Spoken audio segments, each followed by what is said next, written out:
The Big Footy Port Adelaide podcast is proudly sponsored by New Vision. My team, Kinda Power. I love the power. I love the power. Hello and welcome to the Big Footy Port Adelaide podcast. This is a podcast dedicated to the Port Adelaide Footy Club. I'm your host, Macca 19, and with me as always is co-host Fishing Rick 04. How are you, mate? I'm very excited tonight, Macca. I'm very, very excited. Do you want to know why? I feel like I'm in new footballing royalty tonight after looking late last week or early this week. Actually, it was early this week, wasn't it? I went to the Port Adelaide website and there was this review by this guy called Craig Mackay. And I was like, who the hell's that guy? And then I put two and two together. It's bloody you. Hey, I'm with football royalty. Oh, dear God. What sort of plonker starts writing for the bloody website, for God's sake? Jesus. I don't know. I feel privileged to be talking with the great man. Oh, thanks, mate. That's very kind. No dramas. Hard work is finally rewarded. And we do have another guest on this evening.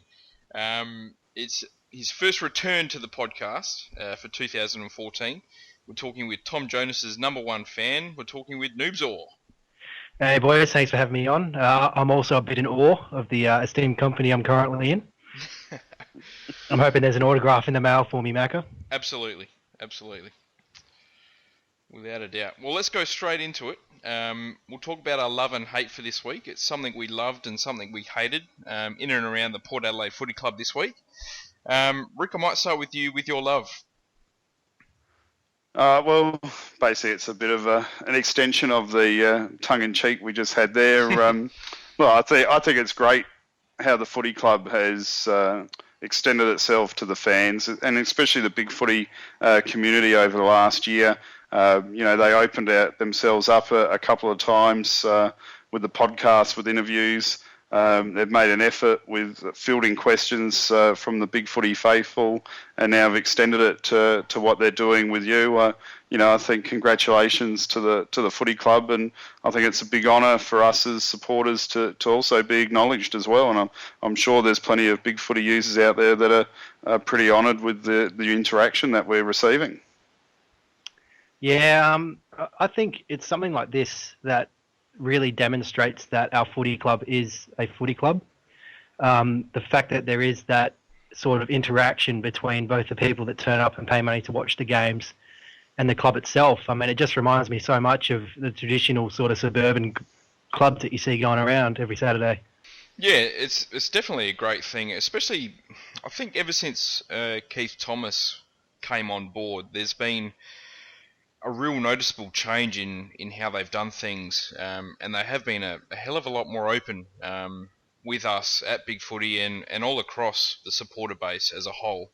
And look, I'm very honoured that they decided to choose me to put my reviews on the website. It's something that I never thought would happen or never really sought to happen. So yeah, it's a bit of a buzz, I've got to say. Yeah, speaking of Keith Thomas, I did love that photo of him from the inter-club trial with the bag of ice, and he's having a smile at the camera. So casual. That's just the epitome of what he's about. He's so casual. About now. Almost too casual now. That's crazy. And what about your hate for this week, Rick?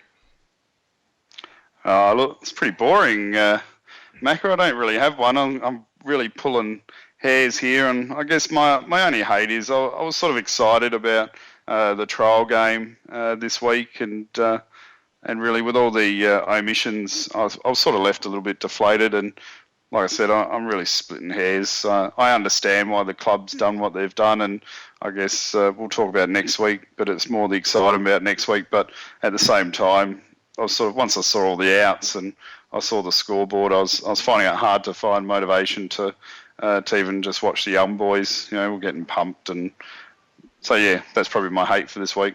Yep, fair enough. And what about you, Noobzor? What was your love and hate for this week? Oh well, Rick's gonna love my love then. My love this week was the fact that the club made a concerted effort just to chuck the young kids in there to play footy. A lot of them aren't going to play league footy this year, and I think it was a great concept to just let them go in, play footy as they love playing footy, and see how they go, because now they have a benchmark of what it's going to take, and they can go back to the SANFL, work on it, they know where the bar is, and then if they start getting blotted through the AFL this year or in the years to come, I think long term it is going to help a lot of our young players. And what about your hate? Boo. I'm actually very hesitant to use the word hate, because I was pretty nonplussed about the game, I guess. And it's not really a hate, but I was slightly disappointed with Mason Shaw on the weekend. I know he's obviously going to be putting effort in. It's his career and whatnot, but he just looks so laconic and just struggles to get involved. Yep, that's fair enough. He's almost a casual Shaw. We might have to start calling him, I think. Yeah, true. That's a good way of putting it. Yeah. Well, look, my love for this week was Jared Polec. You know, we chased him so hard in the pre-season. We got him. There's been a lot of talk, you know, is he fit enough? You know, is he putting in the effort? I think going by his showing on the weekend, you can't deny he's got untapped potential. You know, so much talent. He's super quick. He uses the ball so well, like incredibly well. But the thing I loved about his game, first and foremost, was probably the amount of tackles that he laid. He didn't shy away from the tough stuff as well. He even had a bit of a go at Rory Sloane and Patrick Dangerfield as well. There's a lot to love about Jared Polec, and I'm really going to enjoy seeing what he can do this year and for the future for Port Adelaide. My hate, we're doubling up a little bit here. I'd have to say the fact that Shaw and Harvey had no real impact within scoring distance on the weekend. No marks inside 50. They didn't really get in any sort of goal-scoring position. I was a little bit disappointed with that. But obviously, they're both very, very young. They've both got a lot of time on their side. And hopefully they can turn things around as the year goes on. Harvey was playing in the ruck, though, a fair bit, wasn't he? Both of them did play in the ruck when Renouf went off the ground. But they still had no real impact in the first half when they were both playing up forward. But then none of our forwards really had all that big of an impact either, I guess. Yeah, I think the problem that we had up forward was just the lack of structure and game plan, and the lack of, we were losing quite badly in the midfield, and that it was just slow, predictable inside 50s, and you're never going to have a good day as a forward. It doesn't excuse a lot of what they did on the weekend, but it was pretty tough conditions for forwards. Yeah. Well, we might as well go straight into the review. Obviously, we played the Adelaide Football Club at Richmond Oval. It was a pretty packed house there. I think the official figure was 8,500 or so. It looked quite a bit more than that. I think it's probably the biggest crowd Richmond Oval's had for many, many a year. The final score was 9 goals 5 to 18 goals 11. Goal scorers for Port Adelaide was Paul Stewart and Aaron Young with 2 goals each, and then singles to Darcy Byrne-Jones, Jasper Pittard, Benny Newton, Tom Logan and Matthew White. Obviously we had a bit of a skeleton side out there, a bit of a concerted effort to throw in all the reserves. Noobs, do you want to give us a quick review of the game? Yeah, I think this is a kind of game where you're going to take it with a game of salt. Hinkley's obviously thrown in all of our young players in a sink or swim sort of situation. It was quite clear, well, to me at least, I don't know if it's true or not because I wasn't there, but that he'd sort of gone in without a structure and without a particular set game plan, and he was just letting them play footy. And I think that really showed. As I said, you were having slow and unpredictable 50s, and there wasn't a clear, concise, quick ball movement down the wings or through the centre much. There was a few instances of it, but we weren't playing the style of footy that we were last year. And I think that's down to game plan and strategy, but it might also be down to the fact that we had such a skeleton side. Yeah, just on who we had out, we had our best 3 key position forwards, our best 3 key position defenders, our top 2 rucks, our best 2 small forwards, and also our best 4 midfielders. So we had pretty well 15 of our top, maybe 18 players not playing. It did sort of look like we weren't playing to any sort of structure, but whether that's because we had so many young players out there and they might have been a bit overawed with the occasion or not, and they didn't quite know what to do or stick to the plan, I'm not too sure. But But look, yeah, it's pretty hard to sort of work out what to take out of the game, apart from a couple of individual performances, because you don't really get much of a sign of how we're going to play for this year. Yeah, I think the main thing that I noticed was our back six. Last year, we definitely played Broadband or Pittard or Heath or someone in a sweeping role.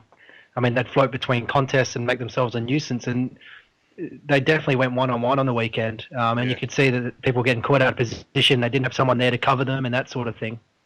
Well, I thought the one thing that was noticeable from last year with all the differences in our team was we still tried to pressure around the pack situation, and we did win the tackle count, even though the tackle count overall for the game was down for both sides. So I thought our pressure around that contested area was sort of that style was noticeable, but other than that, there wasn't really too much style. I mean, if we look at individual players, I thought some of the mature players seemed a bit flat and disinterested, so to speak, like Monfries and Broadbent and Pittard as an example. They just seem to be going through the motions. Well, that's how I sort of observed it anyway. I'd agree with that. I thought your Polek observation's spot on. I think for all those guys that play Dream Team, you'd think he'd have to be a bit of a bargain this year, wouldn't you? And he'd have to be one to get on. I think he's going to have some real exponential growth this year. Especially, I think what we also forget too with the team that we put out there, the players that will fit in our round one team are going to probably be our bottom 6 or bottom 8, and they're going to have a lot more leniency come game time with the full squad, aren't they? And so they're going to be more dominant in the game because they're going to have a lot less pressure. So I mean that's only a positive. But overall, the one thing I really struggled to pick up, and Macca, you might have noticed, is a bit more played on Dangerfield a bit during the game. I think as a tagger, did you think he was reasonably effective in that role against Dangerfield, or not really? I thought Moore was definitely in our best players. I thought he was our best player in the first half. He slowed down a little bit after half time. I loved his game, and I think he's going to have a ripper year this year. He looks really fit, super strong. He's a lot stronger in his core. He's standing up in tackles. He can get the ball free now. I'm hoping 2014 is the year of the Moore, to be honest. More. More. We want more. Yeah. And did you guys think some people were a little bit critical of Dom Cassisi? I actually didn't think his game was worthy of that criticism, to be honest. I thought he was okay. I was sort of looking at Cassisi not in the game in isolation, but in terms of what he's going to do for us this season. And I think there was just a couple of instances where you could just tell he's a yard off it now. I mean, I can think of one instance in particular where he had the ball, he was free, and he took 5 steps, going to deliver inside 50, and he got caught. And that's the kind of thing you can't carry, particularly with our fast-paced game plan. I think for the position he wants to play, he's just a little bit too slow now. Yeah, but I thought that last year, and his second half of the year, and finals, he was still vital, I think. And I made that mistake last year too. I was pretty adamant he wasn't in our first 22 anymore, and he came good. And I think we might be a little bit early putting the fork in him. I think he probably starts inside the 22, or maybe thereabouts. And it's really up to a couple of other players to push him out of the side. That's right. And I think he deserves that for what he's done for us as a club too.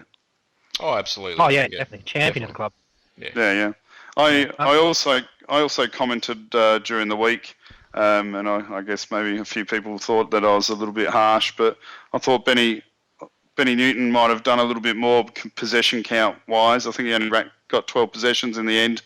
And, he was in and under quite a bit, but, with our weakish midfield, I was hoping he might have pulled through to the upper teens or early 20s. I mean, this is his 4th year in the system now, and he should have a physically mature body, and I was hoping he might have delivered just that little bit more for us on game day. I really liked Benny Newton's game on the weekend. I thought when he was involved in the play, he was very, very good. I think at the ground, what you'd noticed was when Wines came off the bench as the sub, Newton was going off and pretty well staying off for the rest of the quarters. So he spent a lot of the second and third quarter on the bench, and pretty much only had the first and fourth quarter involved in the play. Yeah, his first quarter was very good. I had him top 3 first quarter. Yep. Yeah. I'm sorry, just to go back to Andy Moore, I didn't get a chance to jump in. I know I was kind of skipping around. Yep. The thing that I noticed about Moore's game was that with the lack of, quality players, we had no midfield experienced players. He definitely took on Travis Boak's role. I mean, he was in and under, getting the ball out, but he was also spreading so well, making good position on the wings, and not only was he getting the ball at stoppages, he was making himself dangerous as a target, which I think is definitely what we hoped Moore would be, someone with a couple of strings to his bow. Yep. Yeah, he definitely needs to add a bit of a sort of goal-kicking sort of half-forward role to his game, which he did in the under-18s. If he can bring that to his AFL form, that'd be fantastic. So are you guys buying into the theory that Mr. Hinckley didn't want to expose any secrets before round 2? I think that's pretty clear, yeah. Yeah. Whereas it was quite interesting post-game, I think it was on the Monday on that radio station we don't talk about. Sanderson was on and they were talking about his forward structure, and he was talking, pretty smugly about how he was trying things because of how we set up our defence, and so he was positioning his forwards to try and counter that, and I thought it was quite interesting that he was willing to expose those strategies in a trial game, whereas maybe we're being a little bit more conservative with what we wanted to show. Yeah, I think that was Sorry, go Macca. I was going to say, I guess it could bite us on the bum, really. There's only really 3 trial games. Have we wasted a whole trial game? Who knows? We did the same thing last year against Melbourne. We sent out a skeleton side against them. We lost. I was pretty concerned about that, and then we won by 85 points or whatever it was in round 1. So it proved not to really matter. But yeah, I guess we'd really want to hope that we can come to play in round 2. And I'm guessing we'll see a full side this week against Essendon.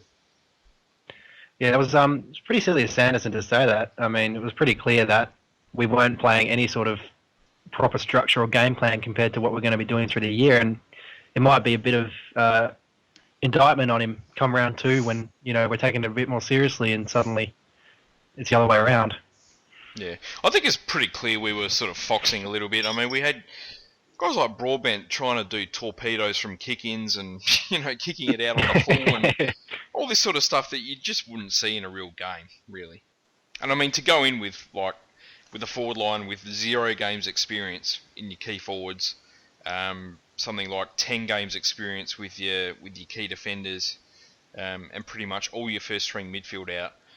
I think it's pretty obvious that we were trying not to show too much to an opposition that we really, really want to beat early in the year.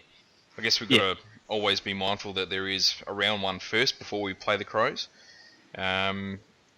which I think might be being overlooked, certainly not internally at the club, but I think as supporters, I think we seem to have our focus on round 2 as opposed to round 1.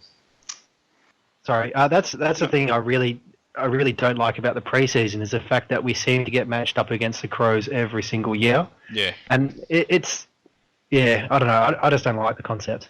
I don't know if it's a cost-cutting exercise by the AFL or whether the clubs have to pay for the pre-season games, and it's just we've requested that, both clubs have requested they play each other in the pre-season. I'm not too sure, but I don't know. It sort of ruins it a little bit, to be honest.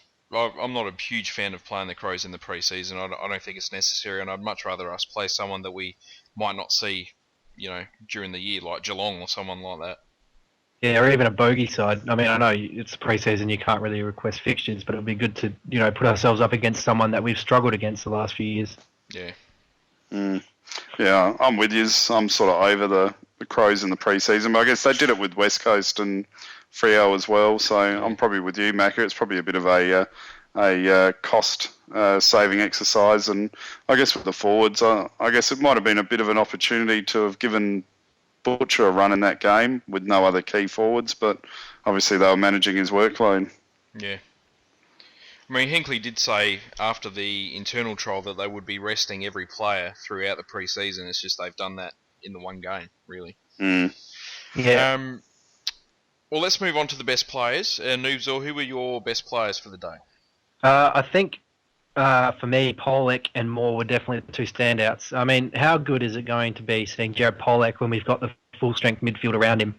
I mean, we were talking about all the tackles he's laid, but I think when you've got Wines, Boak, Ebert, etc., Pollock's definitely going to be outside for our team, especially with that left boot. And it's going to be so good seeing him with a bit more freedom and less responsibility. And yeah, the thing I really noticed was he's such a hard runner and he loves creating 1-2s and getting involved in the play. Yeah. And I think with the game plan we had last year, I don't know whether it's going to change, but you need players that want to keep creating option after option, keep running and getting handballs. And Moore, he's just become such a beast. He's huge and he's got so much strength through the core now. And the player he is really reminding me of, just from what little I've seen so far this season, is David Mundy. I mean, you see Mundy week after week stand up in tackles and get first use and really create around stoppages. And I think Moore can be that. But as you said, I'd like to see him put a bit more of an effect on the scoreboard and, you know, really hurt teams going forward. But I think the last couple of years he's definitely been used with opposition players in mind, and he's had specific roles. So hopefully he gets a bit more freedom this season. Yep. I've got to agree. I had Pollock best on ground. He had 20 touches, 5 tackles, 5 inside 50s and a goal assist. Some of his kicks were just incredible to the leading forwards. Ollie Wines had a very underrated game, I thought. He had 20 touches in just over 40% game time, which is pretty incredible. Moore was fantastic. He had 6 clearances, 6 tackles and 4 inside 50s. So a really good, well-rounded game there. I thought Tommy Logan was probably the best of the experienced bunch. He showed, obviously, his normal desperation across half-back and used the ball pretty well. And Paul Stewart up forward kicked 2 goals and was pretty much our only sort of quasi-tall target that was doing anything up there. Rick, how did you see it, mate? Who were your best players? Well, I don't know what game you guys were watching, but I thought Jasper Pittard was just clearly best on ground. Sorry, I couldn't help myself. You know I'm a fan. Oh. But no, look, it's hard to disagree. I thought Wines was massively influential when he was on for the limited periods. I'd put him right up there with Pollock and Moore. The other one that stood out for me, we caught my eye, was Tom Cleary. I liked his positioning, and I also liked what he was doing. I definitely don't think he's got a big, tall defender frame, though, or the way that he played. But he really caught my attention. Not in the best players, I guess. Matt White, he's probably one of those players where, again, I was probably a little bit underwhelmed, but I think he showed enough that if he was in the best 22, he wouldn't cop as much attention and he'd be able to use that speed. But I guess you guys would have noticed it more at the game, but he's if you were there, he's pretty fast, isn't he? Yeah. Matt White, I think, is someone that doesn't need, 20-plus disposals to have an impact. If he gets his 15 touches, a couple of goals each week and, is a bit of a nuisance, I think that's definitely a role that he could play in the side. Yeah, that's right. I think with Matt White, it probably wasn't his best day, and I think we couldn't have expected it to be a great performance by him. I don't think he's ever going to be that sort of player that has to lead the team, which he almost had to do.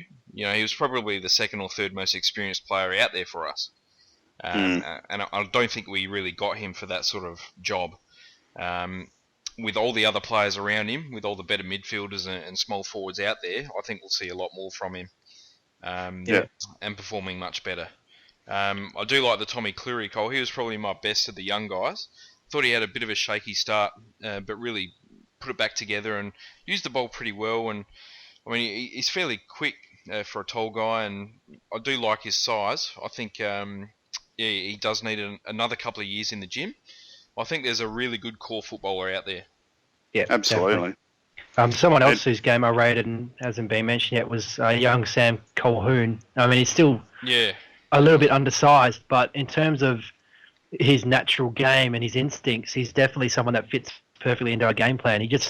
He provides such good options coming out of back 50, getting in great positions. And I think he's definitely going to be, in the future, a great wingman for us rather than in the back 50. Yeah. I definitely thought he played further up the ground than we saw him play last year. He was playing more through the middle and kicking it, further in the first half of the ground. And I really did enjoy his game on the weekend. I think he's going to be a great player for our footy club. Really looking forward to see how he develops and whereabouts he might fit in round one, whether he's actually in the side or maybe an emergency or just out. Thanks for hijacking my best players there, fellas. That's all good. That's all right. What about some of the other young guys? I thought Amon did pretty well. You got to talk about Flynn. Oh, Flinny was fantastic. He made... Look, he probably ended up doing one bad thing for every good thing he did. But it's just that, again, it's that core footballer that's there. There's that raw potential. He was so damn quick and so aggressive in taking the game on and taking the opposition on. He showed quite a bit of mongrel. What about his body shape? I love it. I think he's a big boy. He's a huge boy. He's a big, natural, modern footballer. I didn't actually expect that. I think when you look at some of the other Irish lads that have come into the AFL, they sort of start off pretty light and have had to work into an AFL-sized body. But Flinny's already got that. He's got that body there. He just needs to improve his football now. So obviously we've got to be very patient with that. It's going to come in time. Might take a year, it might take 2 years. But I think definitely there's a footballer there. Yeah, I was really excited about his game. Yeah, it's not just his body size that's the difference. Irish players tend to be a little bit timid as well. And he was just taking the game on and trying to break tackles and getting in and under. It was just great to watch. Yeah. Well, he's got the package. Yeah, people seem to forget that it was only his third, competitive proper hit out of AFL footy in his life. Yeah, it's insane. But you look at it though, for his third game, he's got the body size, he's got the fitness, and I thought his skills was actually very, very clean when you compare it to, say, Jarman Impey, who I was going to mention in a sec anyway. But his skills were actually quite impressive for a 3-game player. So really, he's got all the attributes. If he can learn his positioning and his temperament for the game, I think he's going to go places. Yeah, I think watching the after-match video interview of him on the website, I think this was the best thing we could have done with him, throwing him in there, giving him a taste of what it takes to be an AFL player, because he looked absolutely rooted at the end of the game and was really, really surprised by the pace of the game. And I think that's probably a good thing that we've done in exposing him to that early, so he knows what he has to improve on to get there. Yeah, definitely. And yeah, the main thing that he really would have picked up and really noticed was definitely your awareness in the game of AFL. And that's the one thing that he's going to get after game after game after game is knowing where other players are, knowing the lines to run, knowing when to get rid of the ball. And yeah, that would have been something he really picked up on, I think. Yeah. So the draftees, they were all out there. Carl Amon was probably the best for mine. I thought he played a nice little role. Very, very quick, used the ball pretty well. Maybe a little bit fumbly at times, but he looks like he could have a bit of an impact this year. Yeah, I think Amon and both Impey, I lump them in together. You can definitely see where our drafting has gone. They're just the perfect players to play the Ken Hinkley game style. I don't see them getting games early, but I think they're players that will thrive under the one club and, having, Port Adelaide Power assistant coaches, watching your Magpie games and training them, they're definitely going to be players that are going to thrive with our game plan and with our environment. They're such smart runners and excellent at creating options. Their disposal was a bit iffy at times, but, that can be forgiven considering it was their first game and they didn't have much leadership around them. Yep. Oh, yeah, look, I don't know, I didn't see as much in Amon as what you're saying, but I did start drifting there for a little bit. It was getting a bit tired watching us getting flogged by the Crows. It's never a pleasurable thing. But, look, Jarman Impey, I thought he caught my eye. I thought his positioning was quite good, and he's a smooth mover. And I can't remember the poster who pointed out about his ball drop. I think it might have been Power Stuff, but I think that's a very good observation. If we can just fix up his ball drop and get those kicking skills, I know he might have been nervous, but he looks like he can be a good player for us in the future, I reckon. Yep. Yeah, I think with ball drop, I mean, he's just got to kick within himself. You look at someone like Kane Corns, he's got the ugliest ball drop I've ever seen, but his kicking is quite efficient because he just kicks within himself. Yeah. Mm. All right. Well, that pretty much sums up the match against the Crows on the weekend. We'll move on to the game against Essendon, which is next Tuesday in Victoria. What, if anything, can we take out of how we played on the weekend, and how is that going to affect how we play against Essendon? Is there much we can take out of this game? Sure there is. It's going to be a completely different team, I would imagine. I would say the weakest players will probably drop out, and obviously I would imagine we'd probably be putting at least 10 of our first team into that side, and which should make us a lot more competitive, I would hope. And I guess we're going to probably find that, as I was stating earlier, in the contested situation, a lot of pressure on the ball carrier, which is what we tried to do last year. And I wonder if we'll drop those couple of extra defenders back from the wing into defence and start playing that more 8-man defence and try and do the slingshot run. I think the two things I'm definitely excited about are seeing an actual game plan and where we're headed this year and if there's any changes in it. And with that, definitely our fitness levels. I know Burjo at the end of last season, or even the start of last season, was talking about how it was going to be so much more this season than last season, and they were building towards it. So I'm excited to see how our players run out games, but with that comes stuff like disposal. I mean, when you're fitter, you're not puffing as much, your legs aren't as struggling as much, your disposal's going to improve, and yeah, there's all sorts of side effects. I'm excited to see that as well. Yeah, I definitely want to see the first team in action. Get all the regulars out there again, especially the forward line. I want to see Butcher and Westhoff and Schultz in there together, seeing how we can go with the three-man tall forward line, especially with Wingard and Gray, and obviously Monfries, who played on the weekend out there. I want to see plenty of confidence and run, take the game on, see how our fitness goes. Yeah, that's pretty much it from me. I'm really looking forward to see how we go with our first group out there. That's the main thing for me, I guess. Yeah, I quite like getting Essendon as well with our first hit out because they do play a very similar game style to us, and it is going to be a bit more open and run. So it's going to be quite an exciting game to watch for Port fans, I think. Yep.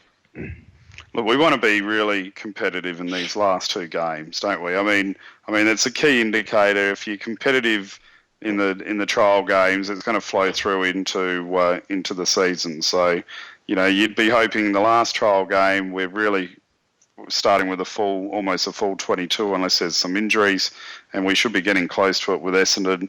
And I'd be disappointed if we're getting some big margins against us again. I'll be hoping we're pushing really hard. Yep, absolutely. Well, just briefly, has anyone watched any of the other games on so far this year?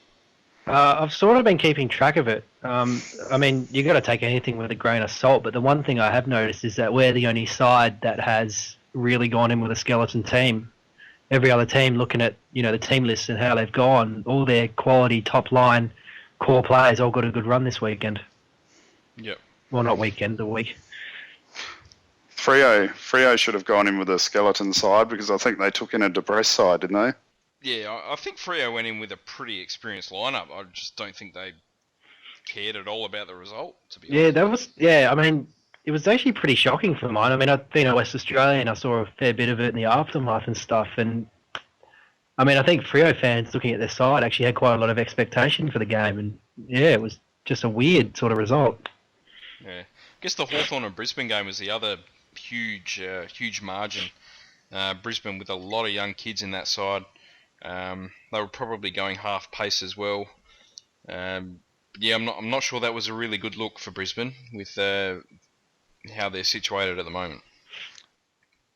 There are sort of parallels between decide Brisbane fielded in our own. And I think the difference is definitely in the scoreline for our younger players. I mean, they weren't at all disgraced, or well, not disgraced, but I mean, you'd be feeling pretty down about yourself being a Brisbane youngster at the moment. Yeah. And Gold Coast, are they showing something that they might be on the way up? Oh, I think they'll go very, very close to making the finals this year. I've got them finishing 8th, I think. So yeah, I think they're definitely on the way up. Well, a few people observe that Sam Day's starting to look a bit more AFL size and fitness.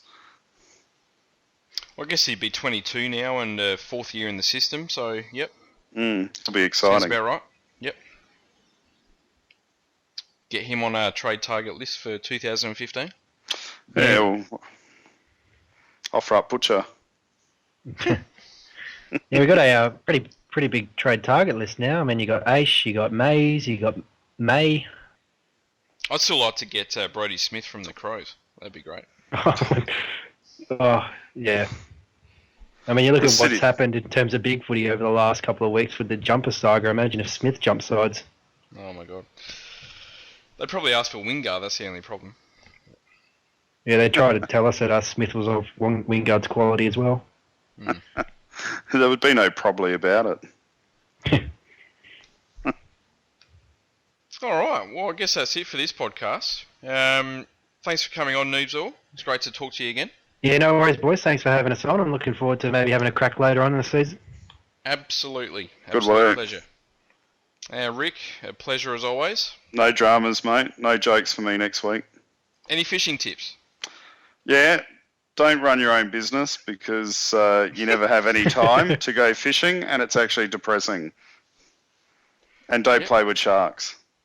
Don't play with sharks. That's, actually, I've got to say, it's a little bit political, this one, but I just thought it was very, very predictable. When we had that unfortunate incident last week with the teacher being taken by a shark, that the Adelaide media was going to come out instantly and just go, we should be copying Western Australia with their shark policy. Can't we just be original at some stage and let's face the facts that we're in their terrain, and if we're going to do that and we're going to deplete their food stocks, they're going to look for different options. There you go. That's my round. Yeah. Don't get me started on the shark thing. We'll be here for another hour. Oh, dear. And well done again, Macca. Cheers, buddy. Yeah, cheers, Macca. Another good one. Nice one. All right, guys, go the power. All right. Bye-bye. See you later. Ciao. Port Adelaide are going to do it. They are going to do what so few have done for so long. They've taken the biggest scalp in footy. Bruce, there'll be a bit of noise here in a minute. They could get second spot still. They're a Final Four chance now. The colossus of the game has been beaten. It's the best win this club has ever had.